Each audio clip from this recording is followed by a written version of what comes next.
শিক্ষামন্ত্রী, আপনি যাদেরকে ফার্মের মুরগি বলছেন, এই ফার্মের মুরগিরা রাস্তায় এসেছে বলেই আজকে শিক্ষামন্ত্রী হয়েছেন। এই ফার্মের মুরগিরা রাস্তায় নেমে এসছে বলেই শিলং থেকে এসে সংবিধান বিশেষজ্ঞ হয়েছে। এই ফার্মের মুরগিরা রাস্তায় এসেছে বলেই আজকে লন্ডন থেকে এসে বাংলাদেশের প্রধানমন্ত্রিত্ব করছে। আমাদের একজন শিক্ষামন্ত্রী আমরা পেয়েছি, স্ট্যান্ডবাজিতে উস্তাদ এবং টেন্ডারবাজিতে উস্তাদ। ক্যামেরা স্ট্যান্ডবাজি, পিয়ার স্ট্যান্ড। মাননীয় শিক্ষামন্ত্রী সব জায়গায় গিয়ে বলে নকল আর চলবে না।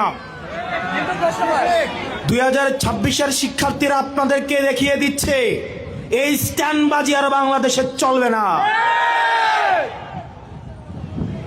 হাঁটু সমান পানিতে, বুক সমান পানিতে 2026 সালের এইচএসসি পরীক্ষার্থীদের আপনি ডুবিয়ে ডুবিয়ে আপনি পরীক্ষা দিতে বাধ্য করেছেন।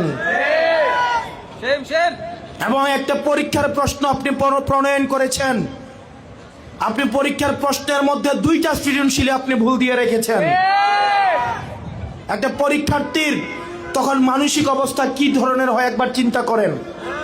সে যখন দেখে প্রশ্নপত্রে ভুল, সে যখন নিজে চেষ্টা করে পরীক্ষায় উত্তর মিলানো, পরীক্ষা দিয়ে এসে হয়তো বুঝতে পারে প্রশ্নপত্রে ভুল, সে যখন উত্তর মিলাতে পারে না, তখন পরীক্ষার মধ্যে কি ধরনের মানসিক অবস্থা তৈরি হয় একবার চিন্তা করেন। আপনারা একবার দুঃখ প্রকাশের প্রয়োজন বোধ করলেন না, বরং এই শিক্ষার্থীদেরকে আপনারা বলছেন মাদকাসক্ত। এই শিক্ষামন্ত্রী, আপনি যাদেরকে ফার্মের মুরগি বলছেন, এই ফার্মের মুরগিরা রাস্তায় এসেছে বলেই আজকে শিক্ষামন্ত্রী হয়েছেন। এই ফার্মের মুরগিরা রাস্তায় নেমে এসছে বলেই শিলং থেকে এসে সংবিধান বিশেষজ্ঞ হয়েছে। এই ফার্মের মুরগিরা রাস্তায় এসেছে বলেই আজকে লন্ডন থেকে এসে বাংলাদেশের প্রধানমন্ত্রিত্ব করছে।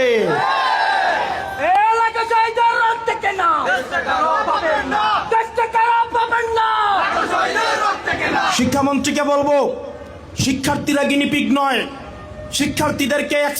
শিক্ষার্থীদেরকে নিয়ে এক্সপেরিমেন্ট বন্ধ করুন। কিছুদিন পর পর একটা জিনিস ইচ্ছা হয়, আপনারা সেটা তাদের উপরে চাপিয়ে দেন, শিক্ষার্থীদের উপরে চাপিয়ে দেন। এই শিক্ষার্থীদের আপনাদের এক্সপেরিমেন্টাল টুল না, যে যখন ইচ্ছে তাদেরকে নিয়ে এক্সপেরিমেন্ট করবেন, এক্সপেরিমেন্ট ফেল করলে আবার সে এক্সপেরিমেন্ট তুলে নেবেন। কারণ আপনাদের সন্তানরা দেশে পড়াশোনা করে না, আপনাদের সন্তানরে আপনারা বিদেশে রেখে পড়াশোনা করান। পরের সন্তানদেরকে রাস্তায় রেখে রাজনীতি করাবেন, পরের সন্তানের ভবিষ্যৎকে নষ্ট করবেন, পরের সন্তানদেরকে নিয়ে এক্সপেরিমেন্ট করবেন। এই বাংলাদেশ নিয়ে এক্সপেরিমেন্ট আর আমরা আপনাদেরকে করতে দিব না। 2026 সালের এইচএসসি পরীক্ষার্থীদের প্রতি সংবেদনশীল আচরণ করার অনুরোধ করব।